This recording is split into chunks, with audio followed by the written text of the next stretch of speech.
So there are a few things that it is our desire to help you reconfirm within yourself today. First, it would be nice if you could accept the existence of this vortex of creation. And it would be even nicer if you could see it as we see it, as your present tense of creation. So that when your friend says to you, I don't see any improvement in your life, you can stand firmly inside your vortex of creation and say, that's because it's not visible to those who are outside the vortex. And they will say, have you seen a doctor lately? And you will say there are no doctors in the vortex of creation.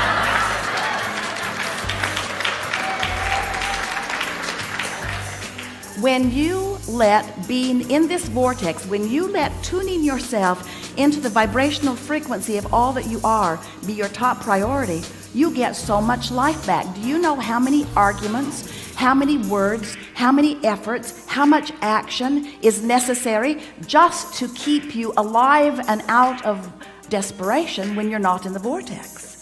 In other words, it's a big effort to live this life when you're counting on your words and your action and your effort to make it happen.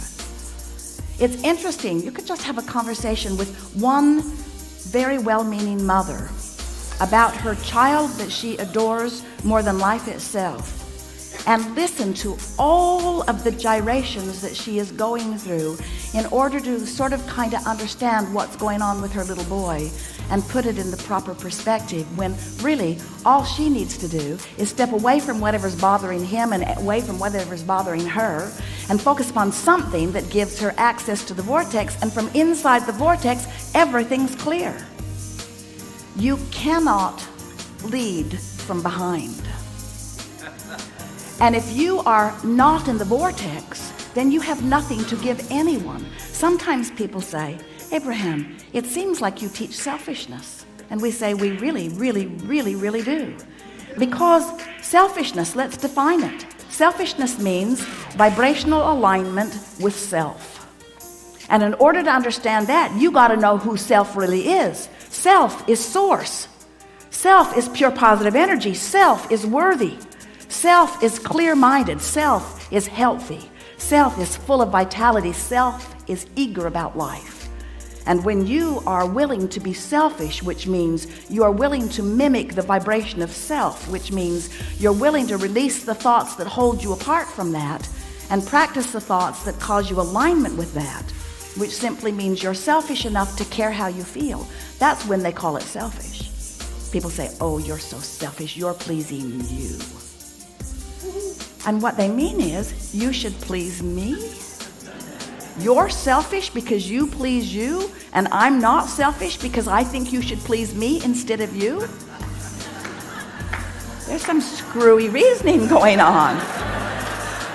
And every time it matters to you to please them instead of you, oh, it's such short-term gain, such short-term gain.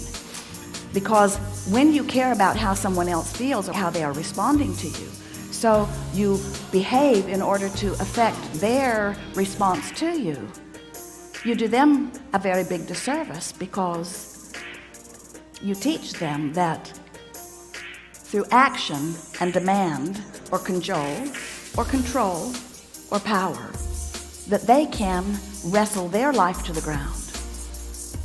And there's hardly going to be anybody as cooperative as you. Think about it. Have you ever had someone who was so cooperative they'd just do anything for you, and then they were the only one who would behave that way? So you just had that one friend? Often it was your mother. You weren't really ready for the world, were you? But when you show yourself that you have the power to come into alignment, not just with who you were before you were born, but with all that you've become ever since, not just with you and all you've become, but with source itself.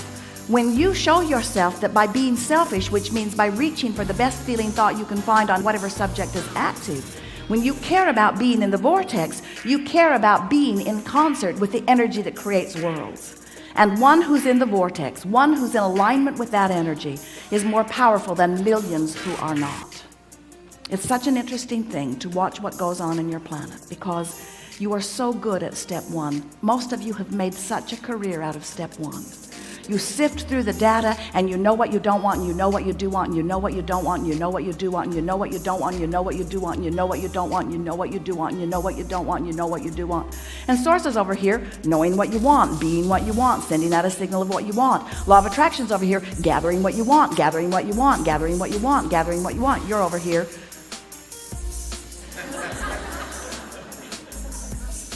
That's creating by default. That's going where the wind blows. That's complaining about whatever they're complaining about and feeling about whatever's happening. But when you decide that you're going to take control of your relationship to who you really are, when you decide that you're going to tend to this gap between you, wherever you are on whatever subject you're experiencing, and who you really are and what you know about the same, now life is going to take a new form and shape for you. You're going to feel exhilarated. You're going to feel satisfaction. Those who are watching you will see you as someone who seems to create tremendously with ease. Those who are watching you, especially those who don't really understand the power of this vortex and the power of your deliberate alignment with it, they'll call you lucky.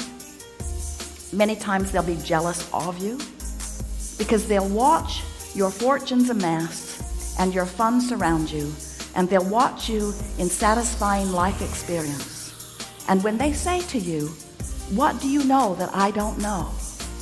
The only thing that you can say to them that is of any real value to them is, I figured out my relationship with me, and I'm constantly aware of my vibrational relationship to who I really am and what I really want. And I guide every thought I can to mesh with the wholeness that I am. I've become a deliberate thinker. I no longer create by default. I think on purpose, I speak on purpose, I act on purpose, and I don't do any of it unless I'm in the vortex. What do you mean? What's a vortex? What do you mean? What is a vortex? A vortex is a vibrational state of being that is the precursor of all positive motion forward of all that is. It's like encapsulated, condensed, straight up source. It's pure positive energy. It's the holding tank. It's the anchor. It's the touchstone. It's the place where all dreams and wishes and hopes are held until we find vibrational alignment with it. It's the eternal pool of well-being to which each of us have added mightily along the path of our physical experience. So this vortex, it is a reality even though you can't see it, but you can feel it. You know how your dog hears things you can't hear and smells things you don't want to smell? Because your dog has more acute sensitivity to sound than you do. Sound is just vibration, and hearing is just translating it. Smelling is just translating vibration. This vortex is something that while you can't see it, and while you may not be able to hear it, when you get in the vicinity of it, you can feel the deliciousness of it. And when you are far from it, you can feel the discord of not being close to it. Do you know that everything you feel all day, every day, is nothing more than feedback about your proximity to your vortex? So when you feel really ornery, you're vibrationally speaking not near your vortex. When you feel hopeful, you're right on the brink of it. In fact, this door to the vortex, this imaginary door in Abraham's fairy tale of the vortex, this vibrational entry point is somewhere between hope and belief. So when you feel hopeful about something, you're so in the vicinity that you'll be called in, you'll be swept in. Law of attraction will take you in. Law of attraction will take you in when there is not enough resistance to hold you out. How's that? If you weren't doing that thing you do that holds you apart from your vortex would take you in every time. When you slumber, in you go. But you wake up right where you were when you went in. If you go to sleep in the vortex, you wake up in the vortex. If you go to sleep not in the vortex, you wake up not in the vortex. Have you ever had an experience where you're ornery when you go to sleep? You sleep all night, you sleep pretty good, you wake up, still ornery. So the vortex is the source of well-being, calling you home, so to speak, calling you to all that you've created. And when you are not clinging with resistance to some thought that keeps you from it, it takes you right in. So really, when we say we want you to get into the vortex, what we really mean, a much more accurate way of saying it is, we want you to stop doing that thing you do that keeps the vortex from taking you in easily. Oh, you're going, you're just not going willingly sometimes. In other words, when you croak, in you go. So wonderful to watch you die.